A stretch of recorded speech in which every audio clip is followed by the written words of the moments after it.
Welcome, everyone. This is the first kickoff meeting we are having for the Machine Learning Hub.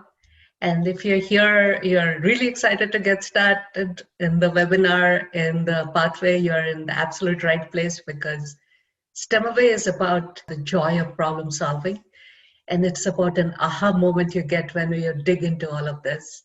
So STEM is a challenging field and there's going to be many obstacles. But I'm not here to tell you that it is an easy field, but what I'm here to tell you is if once you have one of these aha moments, you can tackle any of these obstacles. And for that, you have a really great mentor to work with. So it's my pleasure to welcome Sara. Sara, would you like to say a little bit about yourself? And then I'll give a brief overview of the program before we dive into the webinar that is planned for today, which is kind of like a bonus webinar, especially because some of you had expressed interest in the level 0 where it's more guided, but we want to see like with this additional webinars if you can follow along on level 1. Sara. So hello everyone, my name is Sara EL-ATEIF. I am a machine learning engineer and a computer science and immersion engineer from a university in Morocco.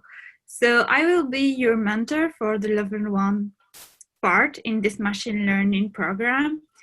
And for what I'm planning to do in this short webinar is that I will be presenting to you how you can either set up your local environment for a machine learning project or how you can use the available tools we have in the internet like Collab. All right, awesome. Let me just give a brief overview of what the program is, and you can ask questions. If you notice, there's a Q&A button that is there at the bottom of the screen.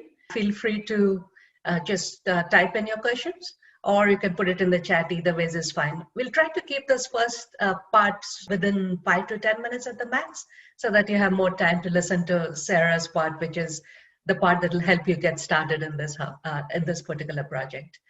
And if you have more questions, you can always type it on the forums and we can answer it over there.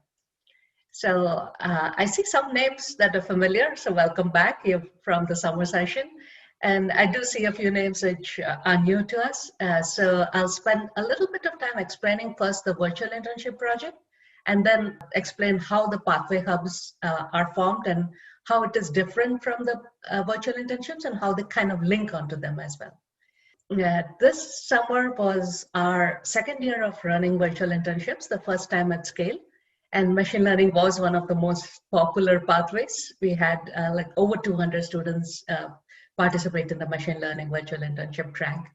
Sara was a project lead in the first session, which was in June. And she did such a remarkable job, and everybody in her team had such a great experience.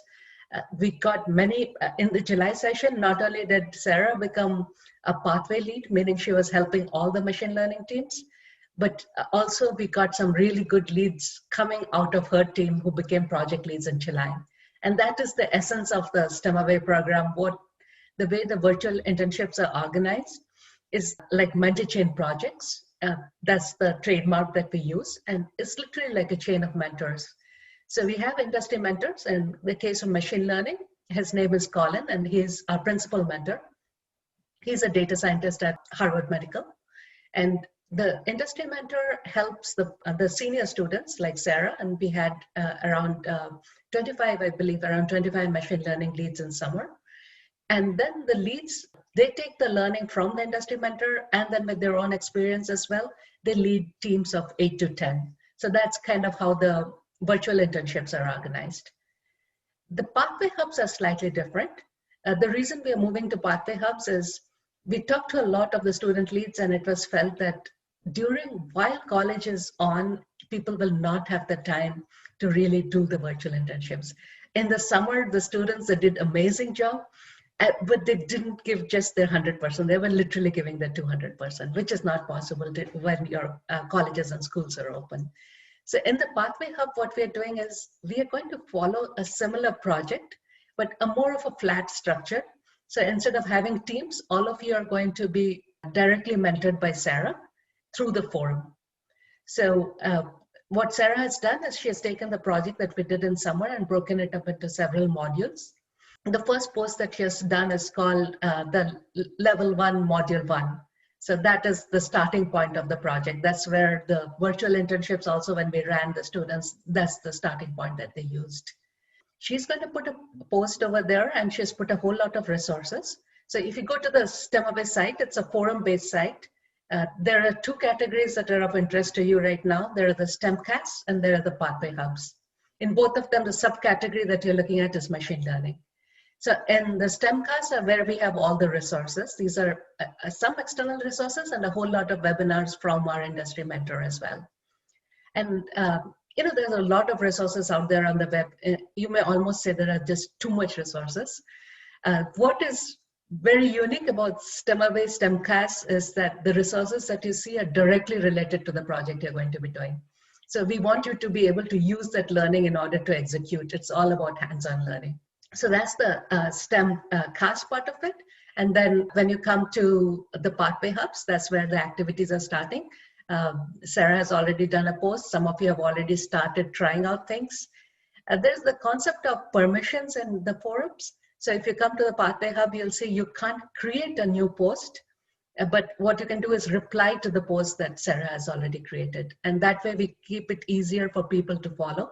So you'll see a whole lot of posts coming from her, but you can go ahead and reply as much as you want to any of this posts. Reply with any questions that you have.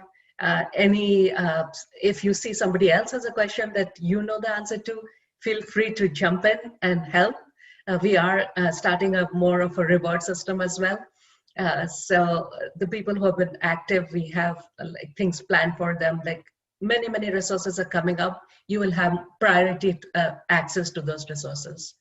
So this way, when she puts in a module, we are going to wait for 2 weeks for people to go through that part, and then we'll have a follow-up webinar where Sara will go through the details, but you will also get a chance to present your work, because what we found in the virtual internships is this feedback that the mentors and the leads were giving to the students was something that was proving really useful. Select people will be given a invite to those webinars.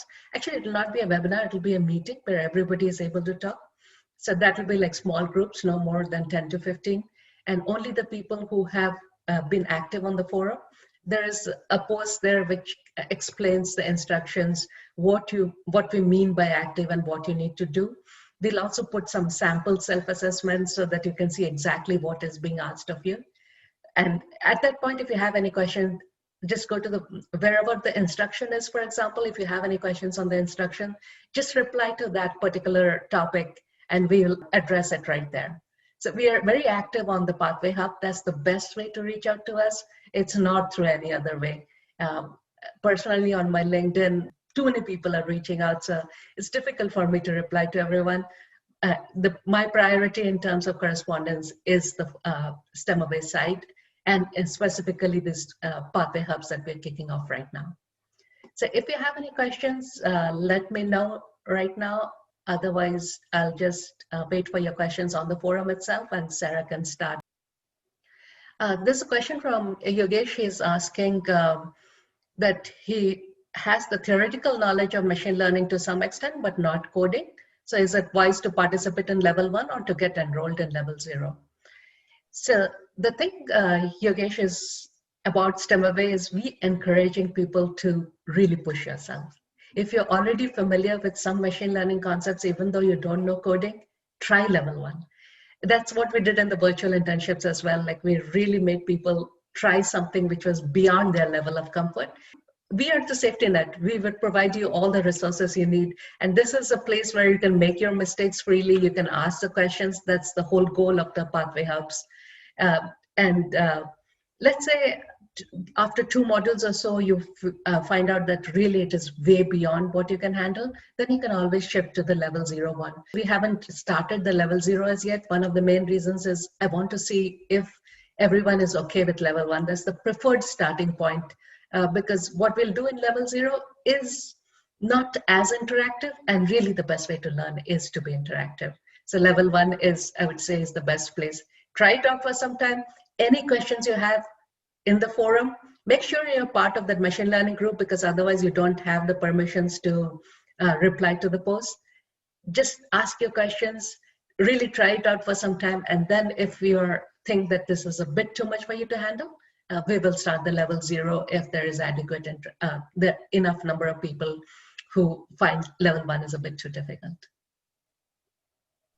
Yeah, I would just like to add that in the virtual internship, when we were doing it in June and the July session, we had people from high school. So I really don't think you will find it challenging like you will find level 1 challenging.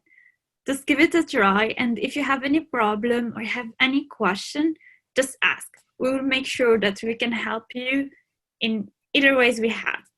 So don't worry.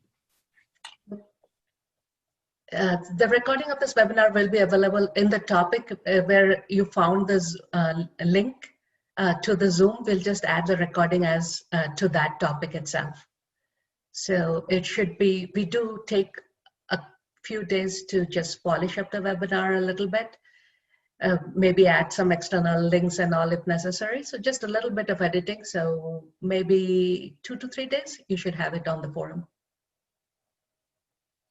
Absolutely. Should we get started? Yeah, thanks, Sara. Why don't you get started? All right. Let me share my screen.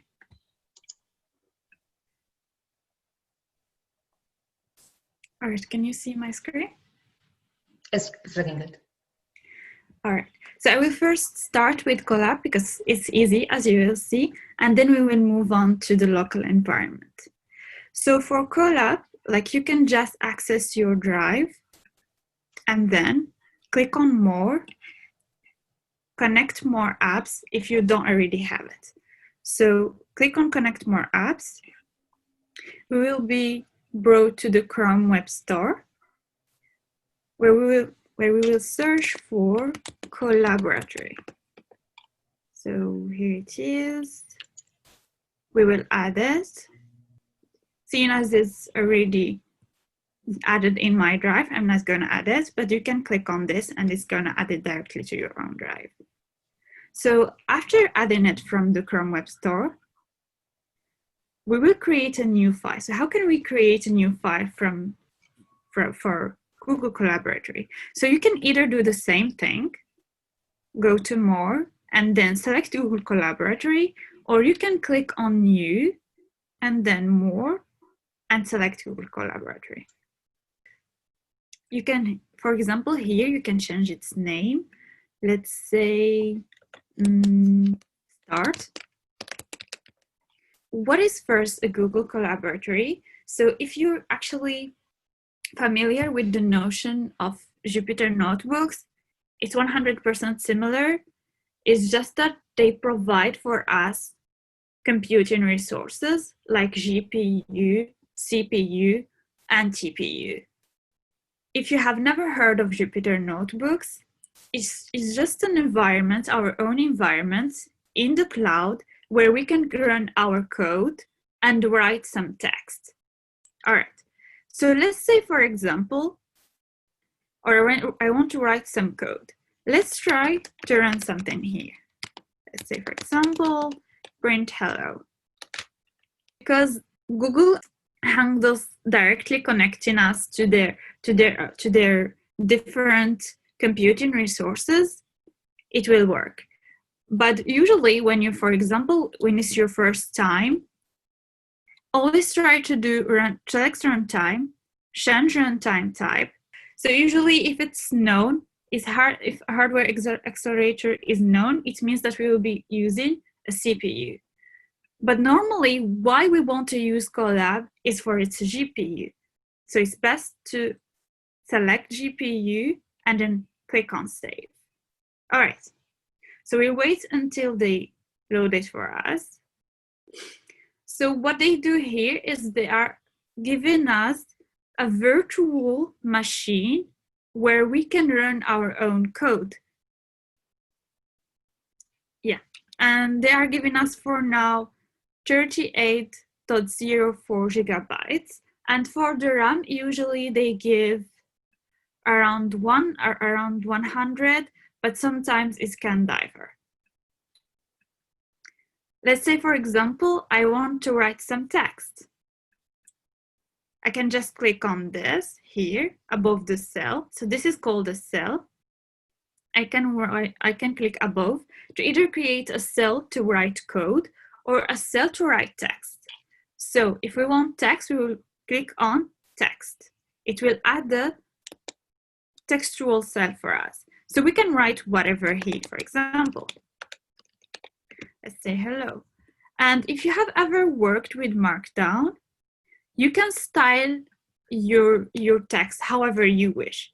For example, you can use a dash so you can make it a broader text, like a first title. Or if you don't know Markdown, you have never used Markdown, you don't know how to use it, you can just use these above. Like for example, I want a huge title. It will give me here a new section. You can change it, for example, let's say first title. Now, like I told you before, if we want to run some code, we can just write some kind of code here in the cell, for example. And we can run it. So to run the cell, you can either click on the start button here or run button like this, or you can do like me, click on Shift Enter, and it will run your cell. Now let's say, for example, you have your data in your own drive and you want to access it or run it or anything like that. So what I'm going to do is that I'm going to click on this button that is actually going to mount my drive to this notebook. Click on Connect to Google Drive, and then we wait until it gets connected. After that, we can try to access, for example, some kind of let's say working directory. Let's try and access this workshop. So normally, like it seems like for change directory and ls, they added it directly, so we don't need the exclamation point. But if it's something else, like some kind, like I told you for the wget, it may not work. So if we use wget directly, we may get an error. So use an exclamation point to make it work. All right. So now I showed you everything you need to know for the Collab part. Remember that you can use either what you have above each cell, or you can use these here to help you navigate through. All right, now let's see how we can set up our own local environment. And this is usually what is more interesting, because sometimes you don't have the internet and you want to set up your own local environment. So I'm going to share this document with you. Let me just show you what we are going to do exactly. So normally the first thing you should have to make everything easier for you is to install Anaconda. So Anaconda has been lately known as the best library or the best package for data scientists. So let's click on it. Now, to install it, go directly to Anaconda installers and choose the one that works best for you. For example, I have a Mac OS, so I will choose either the graphical installer or the command line installer. So usually for me, the first time I installed it, I used the graphical installer, and it will be easier for you. Otherwise, if you're comfortable with the command line, you can just use the command line one. All right. So after you install Anaconda, let me show you what you will get. So I'm going to open Anaconda for you so you can see it directly. Let's wait for it to load. It takes a bit of time because usually it's a huge package. All right. So normally, if you're someone which isn't comfortable with with working with command line, it's best to use the graphical interface. And this is the graphical interface. So let's say, for example, I want to launch a notebook. I can either open the Jupyter notebook from here, or I can open the Jupyter lab from here. Let's say, for example, I want to launch a Jupyter notebook.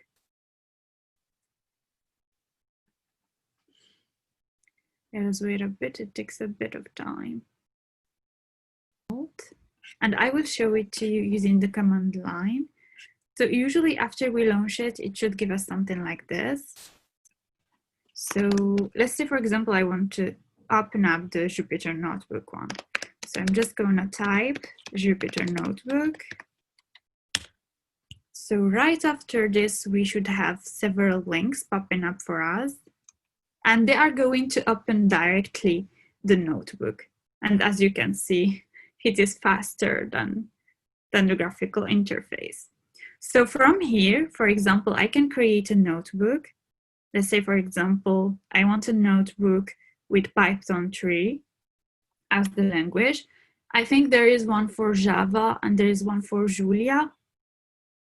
Like if you want to install the Julia and Java packages, you can try to install them and have them in your Anaconda. So here, you can do the same, like you can use these things. So you can, for example, run cells, create your own cells, or Markdown where you can write text. But usually, and for your own convenience, it's best to use your keyboard. So for example, here to run text. So this is a code cell. So when you write whatever code you have here, and you run it the same way we run it in Collab, Shift, Enter. Or you can obviously run it using these commands here. So run, have the same thing. Now let's say, for example, I don't want to write code and I want to actually make this a Markdown. So I can use this and select Markdown. It's gonna make it a Markdown. So let's say, for example, we want to write the first title. So this is the first title, the second one.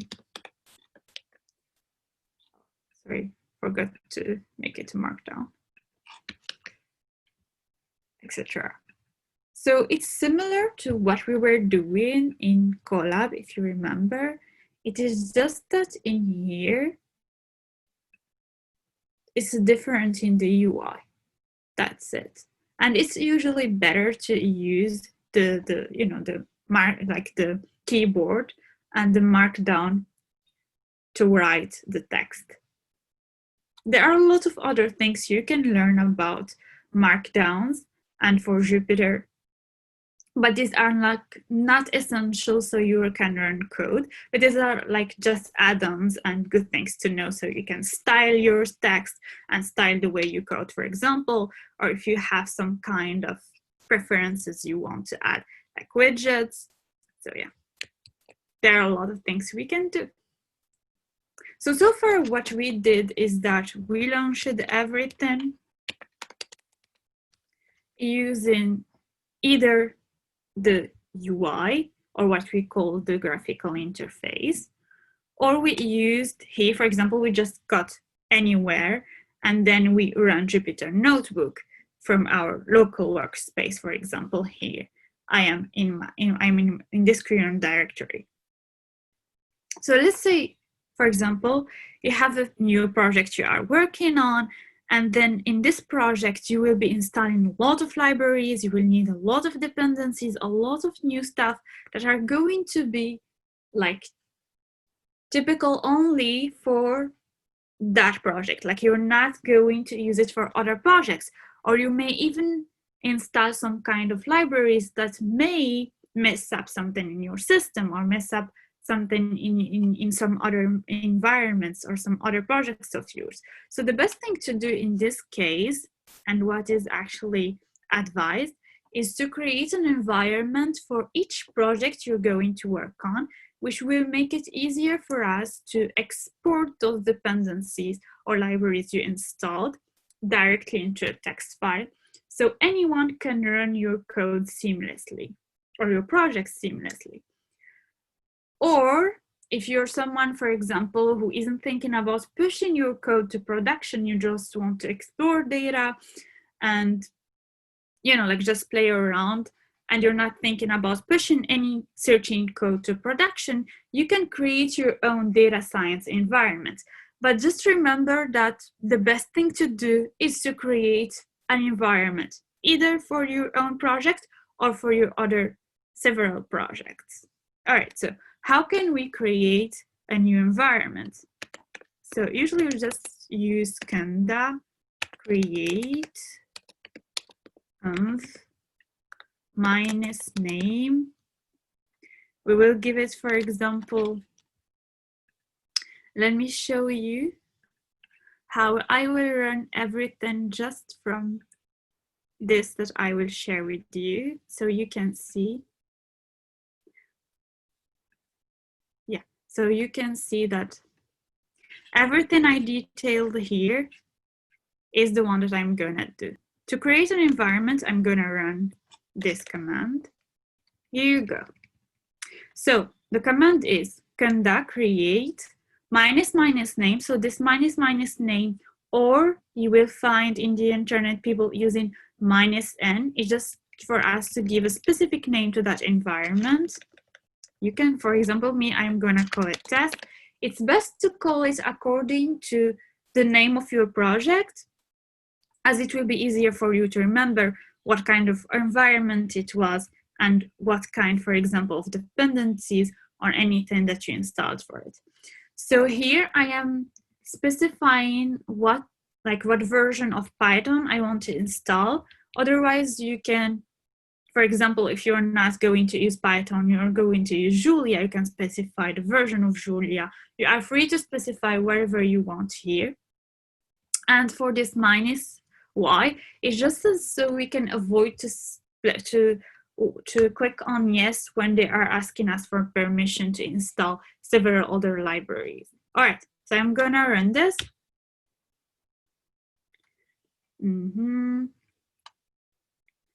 As you can see, it's going to install several other things under the hood. Now let us activate our environment. What we mean by activate is just like entering that specific environment so you can do anything in it. That's what we mean by activating. It's like you are in a safe bubble box where you can do whatever you want. You can mess up, you can install whatever you think about. You can do, like, it's like your safe environment for your project.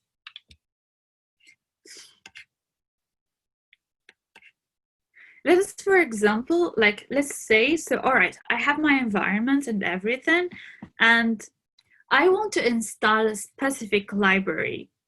So if I want to install a library, like, you can either use conda install or pipe install. So you are free to use the one that works for you.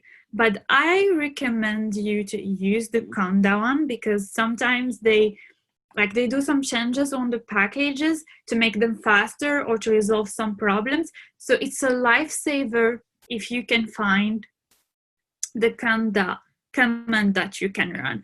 And always remember to Google what you want to install. Like, for example, here, like, let's say, for example, I want to install PyTorch. You can either go to the official documentation and search for the specific command for Anaconda, for example, or you can just Google it, like conda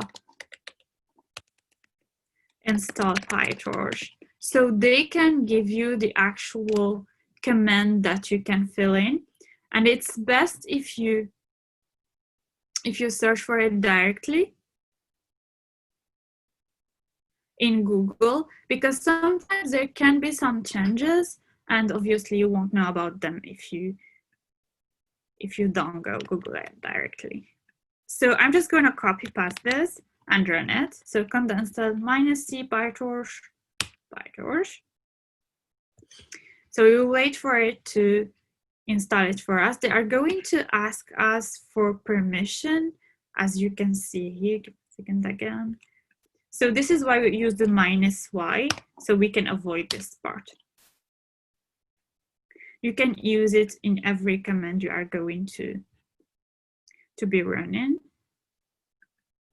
All right, now that we have it installed, so let's say, for example, you don't want to use Conda, but you want to use pipe. It's the same thing. First, you can either use pipe, or you can use pipe tree, like pipe or pipe tree. There are people who use pipe tree. This is going to depend on the Python version you have in your local system.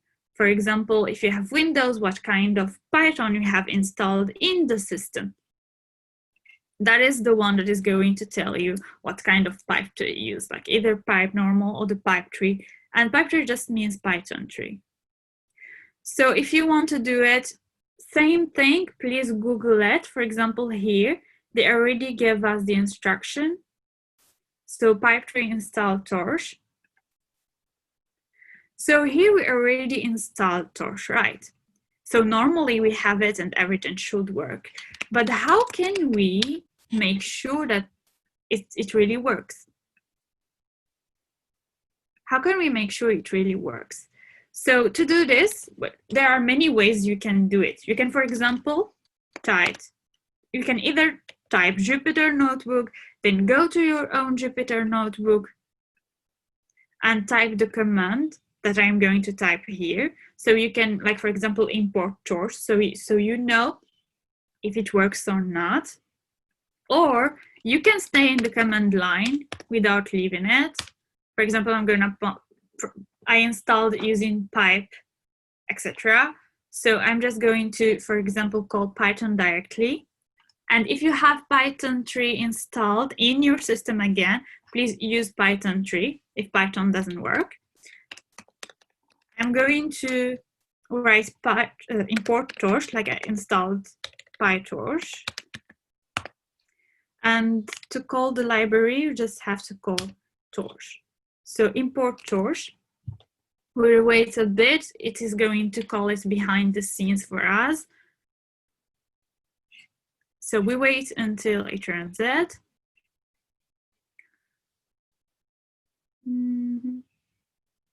All right.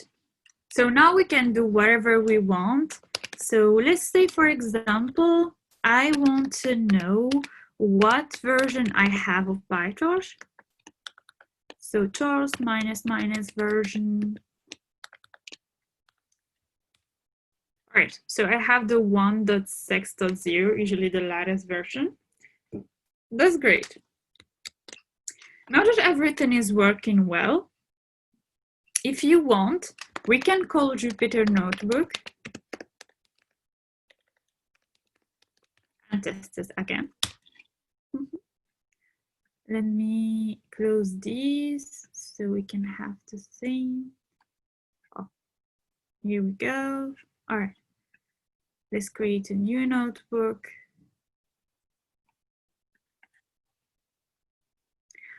All right, so there is one thing with using, like when you are calling out Jupyter Notebook directly after installing everything, sometimes they may not take into consideration the fact that you have, like created a new environment. The best way to overcome this is to install a NB library for Conda. I'm going to add this in the instructions here, but we are not going to lose time with it. Let's say, for example, you want to export all the dependencies and the libraries you have already installed in this local environment. So you can, for example, push it to your GitHub repo so people know when they are going to use your project or when they are going to clone your project, what they can do. Let's do this. I'm just going to show you the exact command. So it's conda env create, and then you just pass it. So this greater than sign just means that we are going to pass all this environment dependencies and libraries to this text file. All right, so let me call it something else, like for example, test dependencies, sorry, dependencies.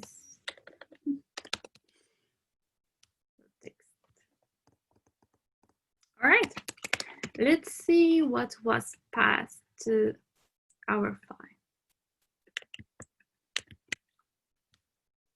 So here you go. This is everything that we installed. Remember that we installed PyTorch, and Anaconda installed several dependencies behind the scenes. So we have everything. Now, anyone who wants to use, like to, let's say for example, to use our, like to know what kind of dependencies or libraries we installed, they will just install from this. So usually you do pipe, for example, install, and you will call out the text file. So usually this is what we do. So we can install all the dependencies that there are in the requirements.txt. If you have already heard of this, I think you have heard of it. If you ever worked on a, like if you ever cloned the GitHub repo project. All right. So let's say, for example, you want to know what kind of environments you have already installed. So we will just use this command, conda env list, or it's going to be the other way around. All right. So it's conda env list, and it will list all the environments you have. So like I told you, for example, I worked on a project called Face Mask. I created its own environment. So each time I create a new project, I usually create its own environment for it. Or I have my own data science environment, for example, when I'm doing data analysis or anything like that. And I have one dedicated for deep learning that has, for example, PyTorch and TensorFlow installed in it.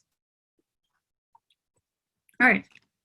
Now let's say, for example, I don't want to stay in the environment anymore. Like I want to leave it and go back to my usual terminal. So conda deactivate is the one that is going to bring us back. And here we are back now. All right. Now let's say I don't want to keep that environment anymore. I want to get rid of it. So I'm going to type conda env remove -- name test. All right, so we don't have it anymore. Now, just to make sure, let's see if it has disappeared or not. Great, we don't have it anymore. All right, that's it. Let me know if you have any kind of questions or anything you would like me to add. I'm going to add for the troubleshooting one, like I told you, when, for example, sometimes the environment doesn't get added to this Jupyter notebook environments that we have here. I'm going to show you how to troubleshoot this. I'm going to add it in the file and share the file with you. Let me know if you have like anything you would like me to add.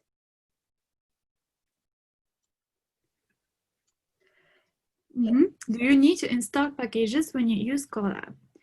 So usually Collab already provides some, some libraries for us pre-installed.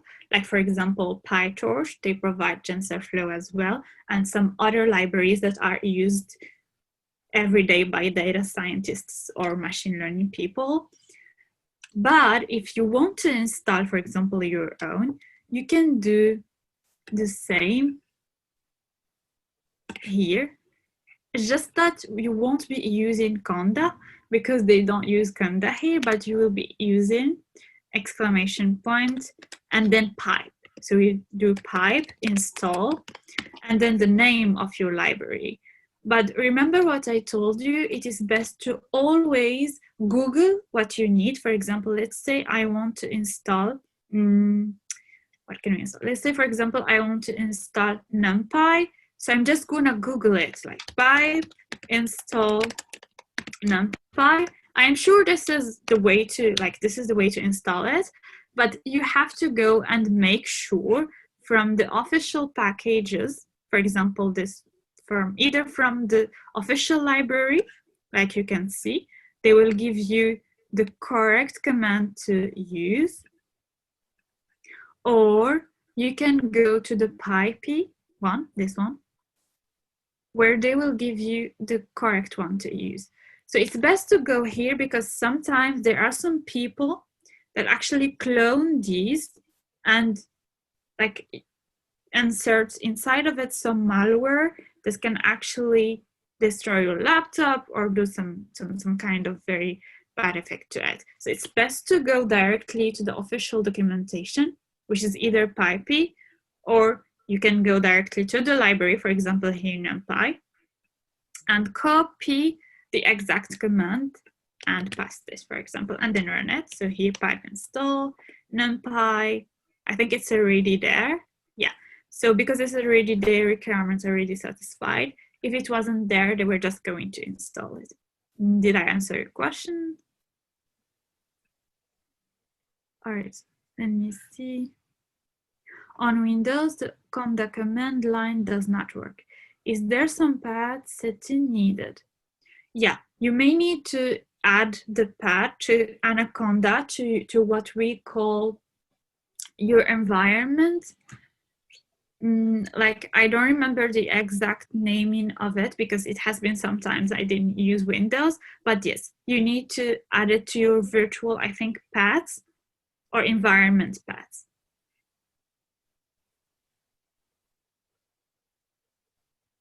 Yes, you can use the shell. Yes, in Windows you can use the shell too. But it's best to add it to your local environment, to the defined one for Windows, just to avoid problems. It's always good to have it everywhere in your system, then you have to always worry or use something specific for you. But usually it is advised for anyone in the tech industry to actually use systems that are based on Linux. So if you have a Mac, it's great. If you don't, and you have, for example, Windows system, just so you can get rid of all the problems that are going to pop up, you can just install, for example, a virtual machine and install Ubuntu on it. And you can run everything seamlessly, just so you can avoid the trouble. But otherwise, everything is already available in the internet. You can just ask and it will be easier for you to find the solution. Sometimes there will be some kind of challenges, or you just have to debug slowly. All right, Sarah, looks like there are no more questions. Thank you so much. We're close to the hour anyways. Document that Sarah was sharing will be on the forum, so you can take a look at that. Do try it out while things are still fresh in your mind. And any questions over there, if you put, Sarah is on that forum, she's monitoring that forum, she will be there to answer your questions. And make sure that you actually try out all of this when the project starts. This is the setup is the first thing you need. Can you just maybe spend a little time explaining what the different modules will be? Just a brief overview. Yeah, sure. So what we have planned so far, just to recap from the start. So what we will be doing is that we are going to try to build a forum post recommender that will help us recommend similar posts to a searching post. All right, so this is what we are trying to build. How are we going to do it? So the first module for now is just you can call it module 0, even though it's 1, but it's just getting you started and familiar with all the concepts, the machine learning concepts, web scraping concepts, NLP concepts, so that everything will be easier for you when you are going through. But for people that loves to, learn or explore step by step, we will have that as well. So for now, what we're going to do, like what we are going to stress on, is to collect the data. So what you're going to do is that going to go to the Discourse Hub community forums, choose the forum that you like, and we try to scrape it. So after we will scrape that forum, we will do some data exploration, trying to understand our data, just so that we know, for example, if there are any errors in it, or for example, if there are some kind of questions that we can answer just by using our own eyes or by analyzing it. So all overall, just getting familiar with our data. After that, because we want to know which technique is doing better, we will first try to calculate similarity between the posters, and then build a very simple code that is going to recommend posters according to that similarity that we will calculate. After that, to compare, we are going to train very simple machine learning models like logistic regression and some other very simple models and very well used in the ML world. We are going to train them first, and then we are going, for example, to compare the similarity one, like the similarity results, to the ML classifiers. After we will do a small comparison between these two, we will pick the best. And usually the best one is going to be the classifiers. So after we choose the best one, we are either going to, for example, choose a better advanced model, which is going to enter us directly into the NLP part. Like, for example, we're going to choose birds. We're going to explain what bird is, how can we work with it, and then run it and see if there is like any difference between bird and some other techniques. We will discuss them later. I don't want to get you into too much technical details and overwhelm you for now. So after we try this very advanced model, we're going to pick this one and the similarity one.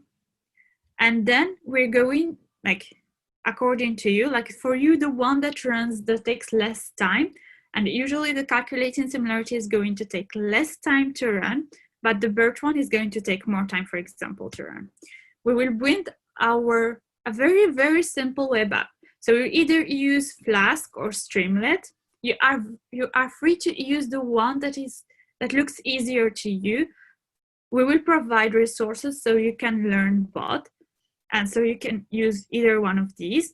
And then after, if we have time, we will deploy this very simple web app using either AWS or the Heroku or some other service, like, for example, Netlify. So you can learn the whole process from, like, what we call an end-to-end machine learning project, from collecting data, processing it, understanding it, training your machine learning models, then deploying it.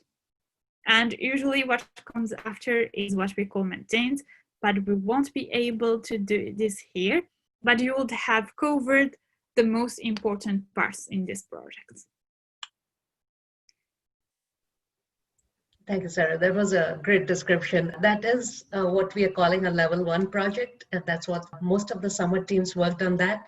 STEMaway is an ongoing program. Yeah, you come in here, you learn one thing, and then you can try either other fields, or you can go on to the next level in the same field. So 2 teams in summer moved on to what we called a level 2 project, which is, in terms of depth, it's more complex ML material, but also there comes in a lot of the breadth. So what we're doing on STEMaway, we really want to give you a flavor of what real world skills are, and there the breadth becomes very important. So like Sara was just saying, you're going to do an end-to-end project, which means you're getting, if you're in industry, you are familiar with all the steps that you have to do in an industry setting. So you can do an academic project, you can take a data set from the internet, but when you're doing your own work, you have to understand how data is gathered and all of that. So that's one big part of the project. Deployment is another thing that typically as a machine learning engineer, you think it's all about just the models. It's actually a fairly small percentage. You have to know all the other things as well. And that's where the breadth comes in, and our projects are designed to give you that experience. And we are taking breadth to the next level. So we are right now we have a project in mind that we're working on, which would combine bioinformatics and machine learning. So those are some of the really exciting things that you have to look forward to as you proceed on either along a pathway or along an associated pathway. But first steps first, you need to get your setup, you need to have your local setup done, you need to really try things out. So thank you so much, Sarah, for doing this, what we're almost calling like a bonus webinar to help people get started. Thanks again. And even if it takes time for some of these things to sink in, you have questions, the forum is there. Do ask your question. Sarah is an awesome mentor. Everyone in her team learned a lot during the summer session. So looking forward to having Sarah working with us and helping all of you who are interested in machine learning take the next step. Thank you. So see you, everyone. See you, everyone. Thank you. Bye.